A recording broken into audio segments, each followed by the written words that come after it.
Happy to introduce the last speaker, Charles Vörösmarty, who's from the City College of New York. Thank you. Thanks a lot. To the organizers, I found this a really interesting set of dialogues, and thanks particularly to you, Jason, for inviting me in the first place. The title of my talk here is Rivers in the Anthropocene, Are We Masters of Freshwater Management? Or, we heard about elephants, but I think a little bull is in order here. Or bulls in that china shop, and I'm going to come back to this metaphor at the end of my talk. I'd like to just, at the outset, just recognize that many partners were involved in the kinds of things that I'll be unveiling for you here, both international consortia as well as funding agencies, as well as many of my colleagues, really too numerous to mention. Cranking back the hands of time, I guess 10 years now, we published a paper in the AGO-EOS journal, I guess it's a professional newspaper, you might wish to call it that, in which we were talking about the very issues that have been tossed around in the last couple of days of talks here. And the idea was to formulate a new joint project within the global environmental change community, and we call that the Global Water System Project. And for us at the time, 10 years ago, the real game changer was to really begin looking at water systems as really the integration of fully hydrologic issues, but also water chemistry and biogeochemical issues, biological issues, and fundamentally a central role for human beings in the scheme of things. And this very much emerged from the global environmental change programs, and the notion of an Anthropocene, I guess Paul Crutzen did come out of that very community and promoted that idea, so I guess we can take a little bit of ownership of that. And we put a water spin on this, okay? And we published this in AGO-EOS 10 years ago, and we created this cartoon, which there are many different elements of humans interacting with the water system, either chemically or physically, changing landscapes, making habitat for humanity, i.e. cities, which require water infrastructure to support them. I would argue for any of you who are going to sit on a plane, take a window seat and look out the window, and you'll see a lot of what the cartoon shows before your very eyes. Okay, now we've got lots of examples from our core project, from my own research and research of many of my colleagues, and I was looking for just a couple of emblematic examples of why humans are really embedded very deeply in the character of the modern water system. And I would argue that it's now become a blend of purely hydrological dynamics, the dynamics of natural water flows, but also controlled water dynamics, the hydraulics of the question. And put your seatbelts on. I actually saw this for the first time. A colleague of James and mine, I guess it was Bob Stallard, who presented this idea of taking the National Inventory of Dams from the United States and watching the evolution of water capture and storage across the United States. Okay? And what's really interesting, I think, from an interdisciplinary perspective is we're going to map out a hydrologic feature, but you could also peg that to the westward expansion of the United States, the manifest destiny by which we had occupied our continent. And this is really symbolic of what's happening in many parts of the developing world, except the time dimension is now cranked back 200 years. So I'm going to hit the button here, and if you watch, each one of these is a reservoir or dam, irrespective of size. And we're now at 1925, for those of you who can't see in the back, 1955, 65, 75, 85, 95, 2003. And if you count up all the dots, there are about 65,000 that are presented here, which is a subset of what actually is out there in the inventory. So that's one, I think, iconic example. Another iconic example is from a photograph that my son took for me just down the street from where he used to live in Burlington, Vermont.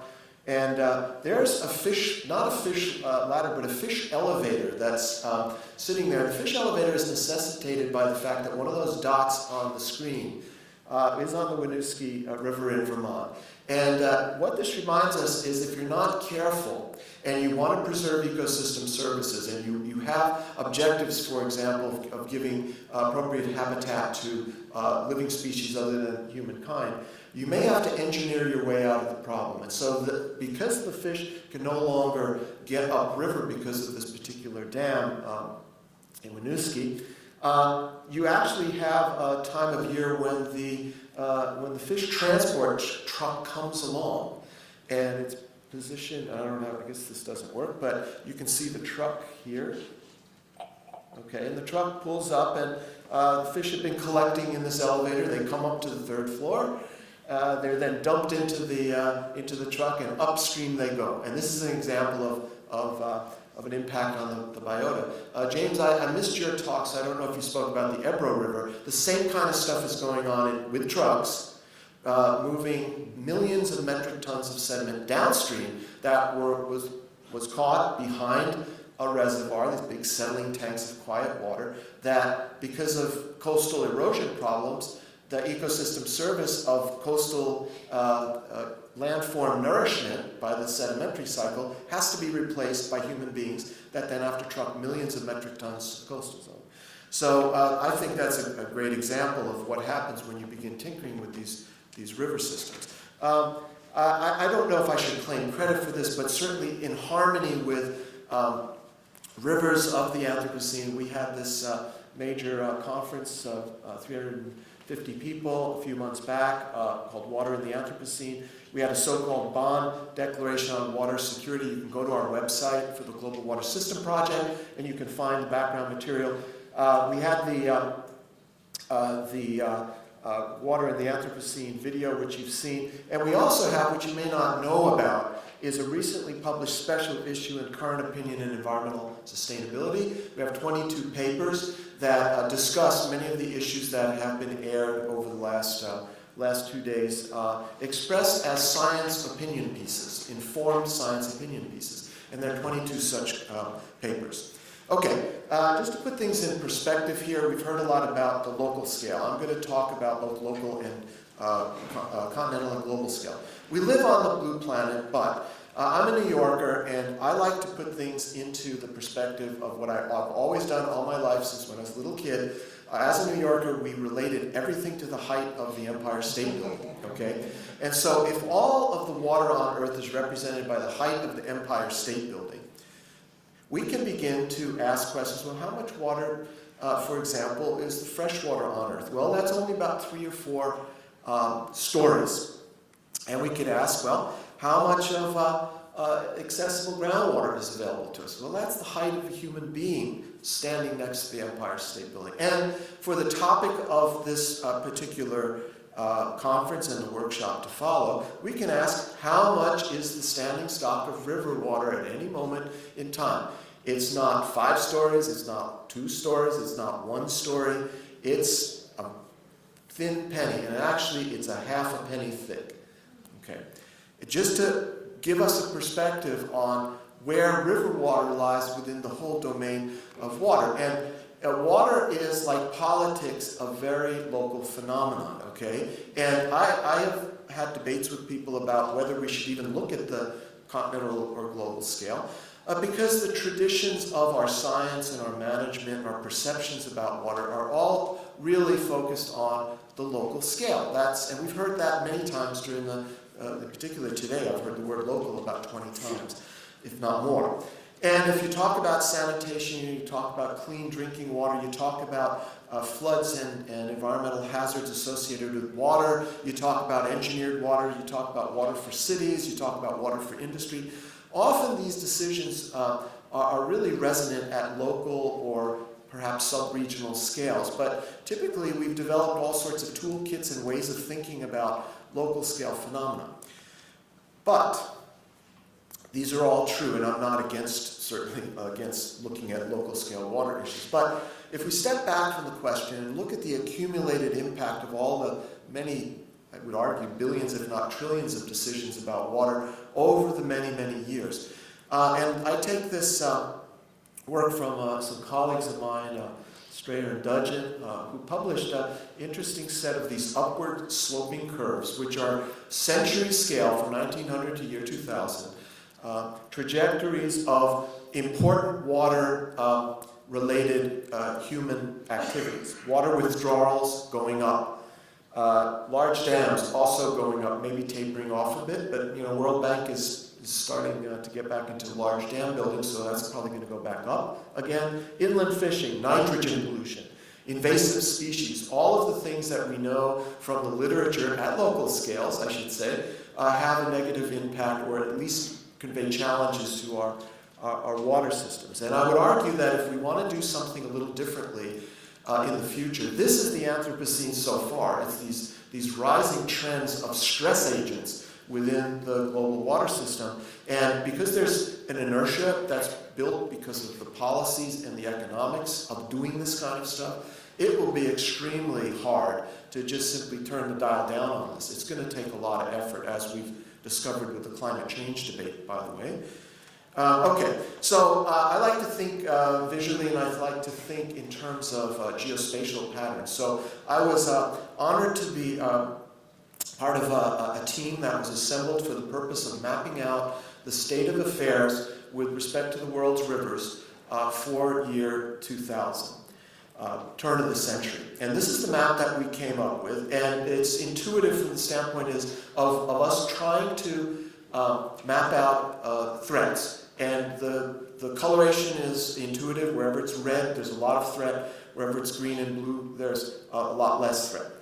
And what we discovered is that there's a very, very close correspondence with development and impairment of river systems.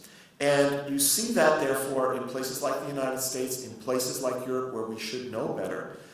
And, of course, you see it in India and China, where we have these well-known problems with respect to water.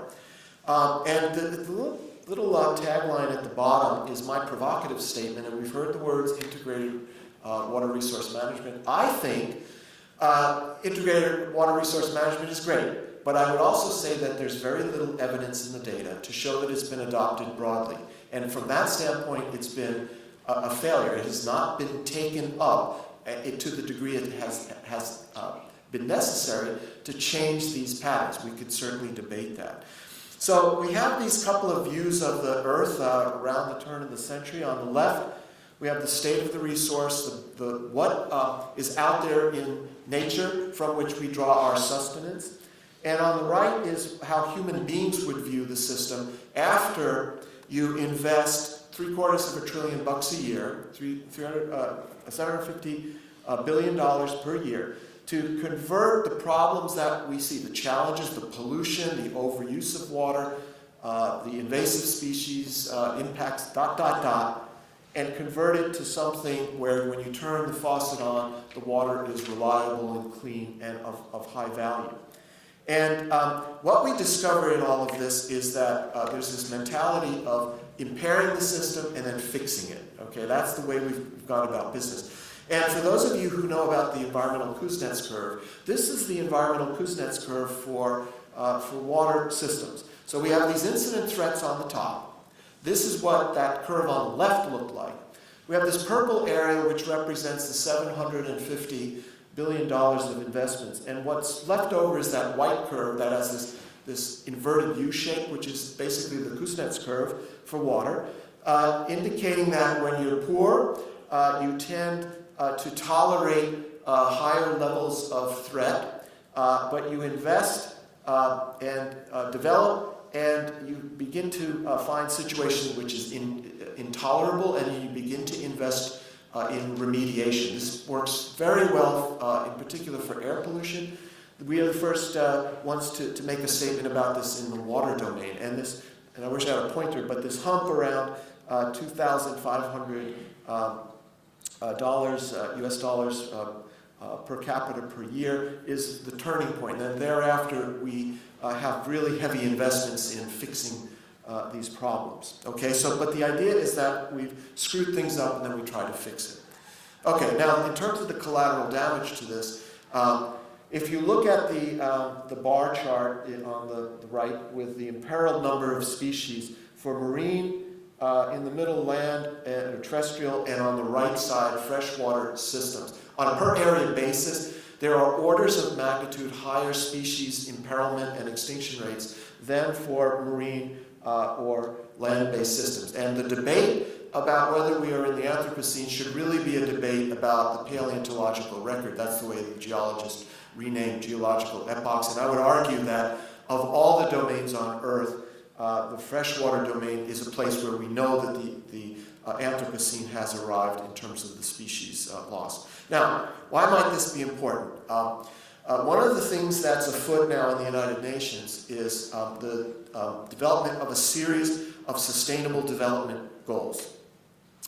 And they've convened, the United Nations has convened several partnerships that are informing them as to what these goals should be. Now, we had the Millennium Development Goals that expire in 2015. The next phase is the Sustainable Development Goals. The Sustainable Development Goals involve all nations on Earth, hopefully, both from the developing world and the developed world. So they've convened these expert panels. I'm just showing you the cover page from several of the documents. And if you dig deep into these documents, you can really find the notion, in a sense, of sustainability and warnings that if we don't do things differently, we're going to be in deep yogurt, okay? And that's basically the take-home message. But I asked the question after having read this, how are they going to counteract the trends that we see in some of these big information sets? So I looked at one of the documents in a bit more detail.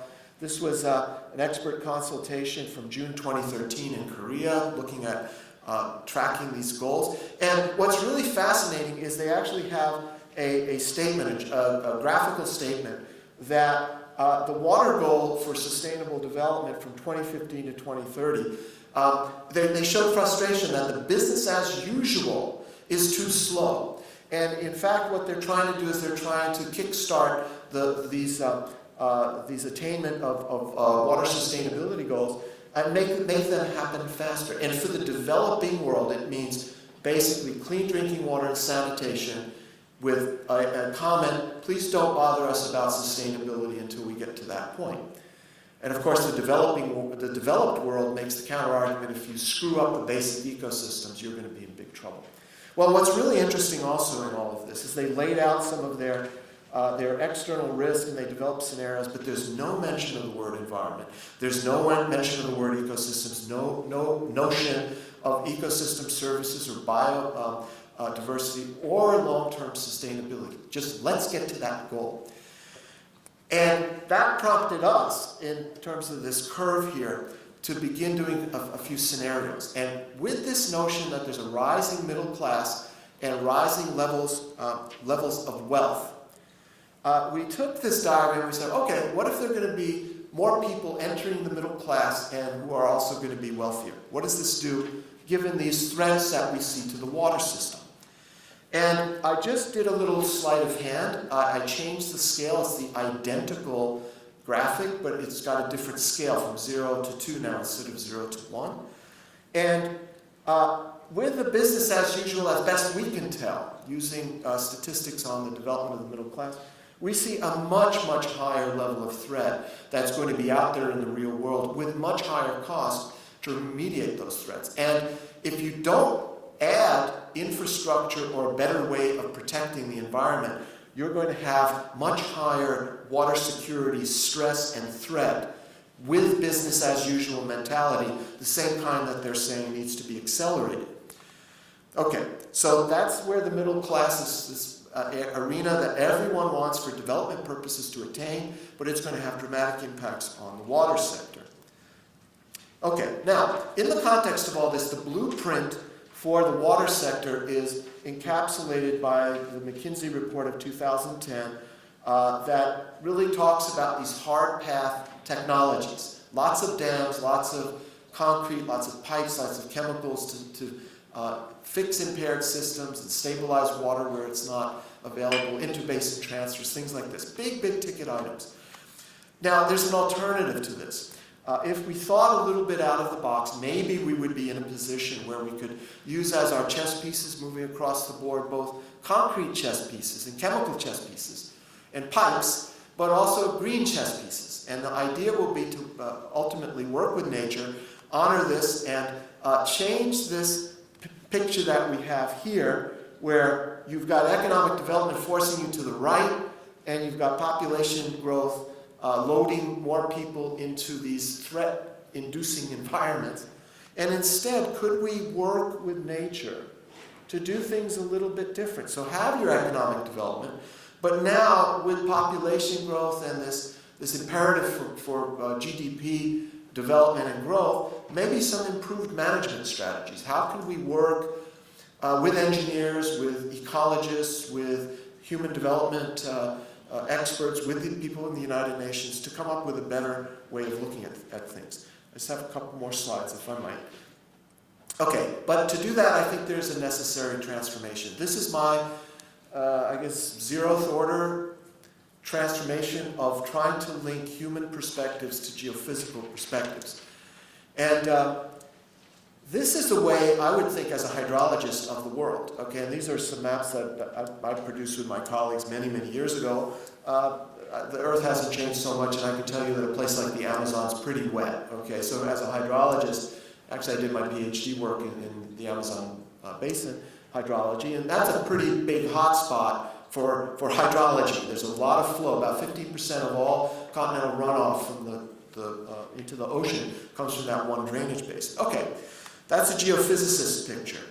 But this is a social scientist picture. So this is simply population distribution across the globe. In a place like the Amazon, there are not many people there. I mean, it might be interesting if you're an anthropologist, all due respect to Sina, but there are not many people there. There are a lot more people in places like India, China, and Europe, Japan, Korea, parts of sub-Saharan Africa. And if you, just by simply combining those two graphics, you can begin to ask the question, where is that water coming from that serves the most number of people? And you can express that in levels of blue. And so guess what?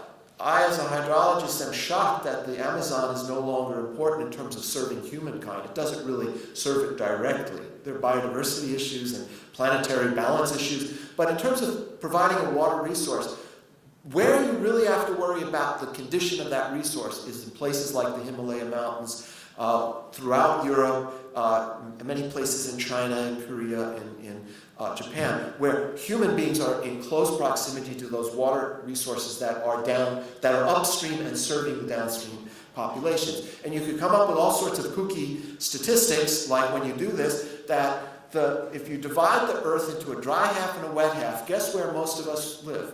Guess where most of the future economic development is going to be centered? Guess what? It's in that driest half, where about 85% of us today live, and that's sure to intensify in the future. Okay, I'm not going to go over this, but I would like to simply state that I have that metaphor of the bull, and I'm going to leave you with this this little animation, and you can gather up your questions as this airs. Now, this I have to disclose was from a famous and actually award-winning commercial that ran a few years back by a company called Merrill Lynch. I don't know if any of you saw this, but